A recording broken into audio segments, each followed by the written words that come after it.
to recline or not to recline? Is it your right to recline? Every passenger's faced the dilemma at some point. Now, Canadian carrier WestJet is saying no to recline in economy.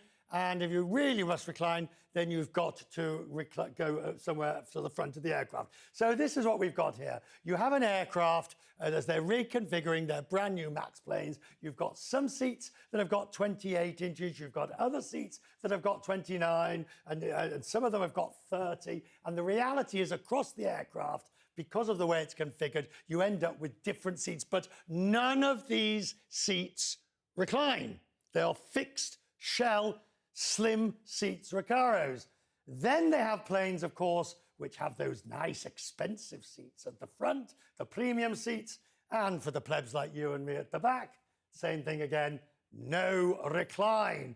So if you want to take a look at it, this is what the recline looks like. It's hardly exactly going to have you into a flat bed, but the rest of the aircraft has no recline.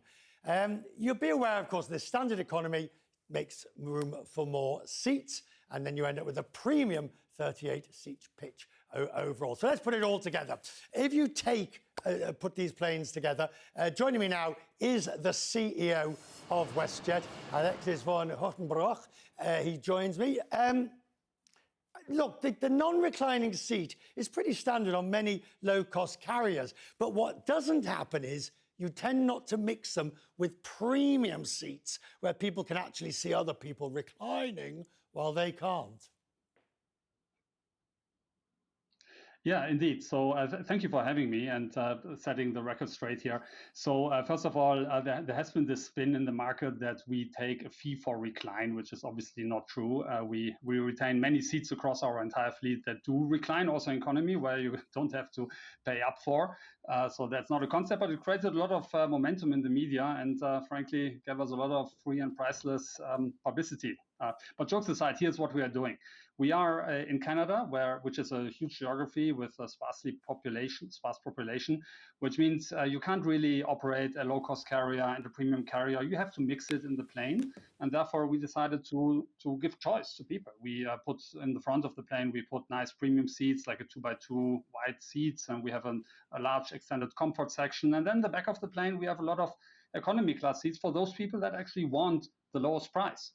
And when it comes to recline, it's actually a very interesting discussion. There are lots of airlines that don't have recline. And what we see in our own research is that people, when it's tighter seating, people actually don't like the recline because they hate it when the person in front of them reclines into their face. So what we therefore do, just like many other airlines, is we put a pre-recline in. So they are reclined, but you can't move it.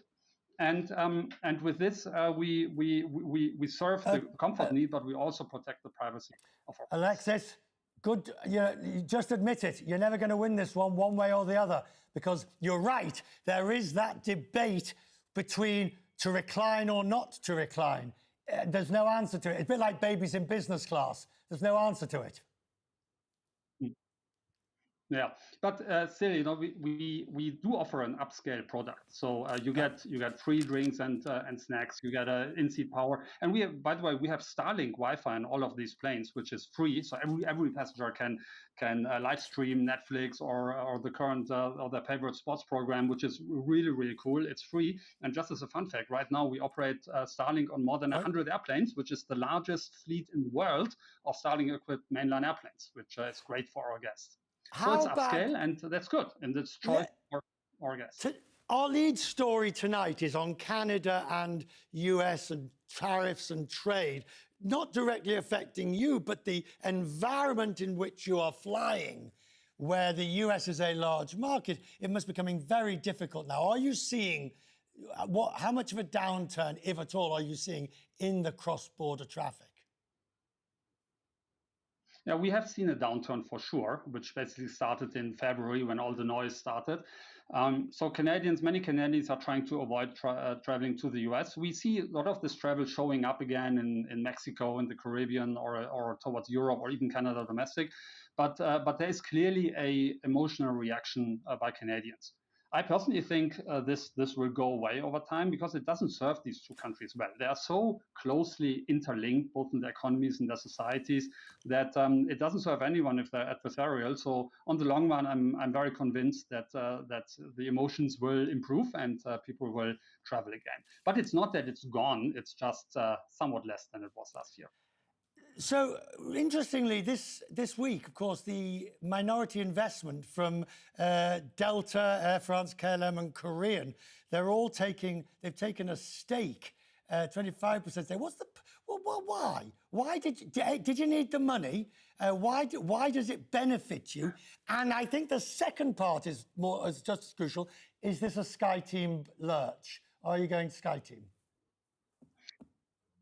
Okay, so a few things about this. First of all, we didn't take any money because they didn't put money into us, but they bought shares. And the backstory to this is WestJet used to be a private company, and almost like 5 minutes before the pandemic, WestJet was acquired by a private equity firm from Canada called Onyx.